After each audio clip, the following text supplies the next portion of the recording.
சீரியல்களின் full எபிசோடுகளை Sun டிவியில் ஒளிபரப்பான உடனே எக்ஸ்க்ளூசிவாக சன் நெக்ஸ்டில் மட்டும் ஃப்ரீயா பாருங்கள். இந்த பாட்டில்ல என்ன இருக்குன்னு தெரியுமா? விஷம் இருக்கு.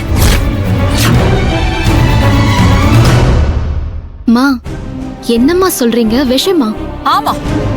இந்த மனுஷன் என்னைக்காவது இப்படி சண்டைய போட்டு பத்திரத்தை எடுத்துட்டு போவாருன்னு எனக்கு நல்லாவே தெரியும்.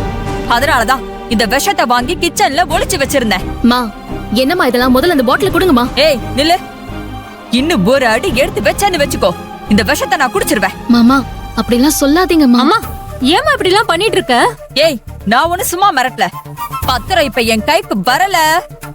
உங்க 2 பேருக்கு சோத்துல விஷத்தை கலந்து கொடுத்துட்டு நானும் குடிச்சிருவேன். எல்லாரும் சேர்ந்து ஒரேடியா போய் சேர்ந்துருவோம். இங்க பாருங்க, சாகுறனா சும்மா சாக மாட்டேன். எங்க 3 பேரோட சாவுக்கும் நீங்க தான் காரணம்னு லெட்டர்ல எழுதி வச்சிட்டு தான் சாவேன். உங்க கையில இருக்கிற பத்திரத்துக்கு என் கையில இருக்கிற விஷ பாட்டில் தான் பதில். என்ன சொல்றீங்க? நீங்க எதுக்கு இதை வச்சுக்கிட்டு அகல்யாவுக்கும் ஜெகனுக்கும் கொடுத்து நீங்களும் குடிச்சு சாகணும்? அதுக்கு பதிலா நான் இந்த விஷத்தை குடிச்சிடுறேன். அக்கா, அக்கா, எம்மாடி என்னலாமா பேசுற நீ? முதல்ல அந்த விஷ பாட்டில என்கிட்ட கொடு. பா, இருங்கப்பா. இல்லப்பா, என்ன மன்னிச்சிருங்க. நான் உயிரோட இருக்கிறதுனால தானே எனக்கு இந்த கல்யாணத்தை பண்ணணும். கல்யாண செலவுக்கு பத்திரத்தை அடமான வைக்கணும். என்னால தானேப்பா இவ்ளோ பிரச்சனையுமே.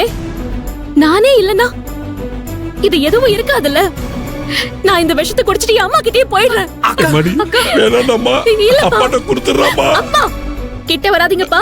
தயவு செஞ்சு கிட்ட வராதீங்க. அப்பா சொன்னா கேளுடாமா, குடுறாமா. பா, விடுங்கப்பா. அக்கா, நீ மட்டும் போகாதக்கா. உன் கூட நானும் வந்துடுறேன்க்கா. ப்ளீஸ் அக்கா, நானும் வந்துடுறேன். நம்ம 3 பேரும் சேர்ந்து போயிடலாம். எம்மாடி, என்ன காரியம் செய்ய துணிஞ்சிட்டடாமா.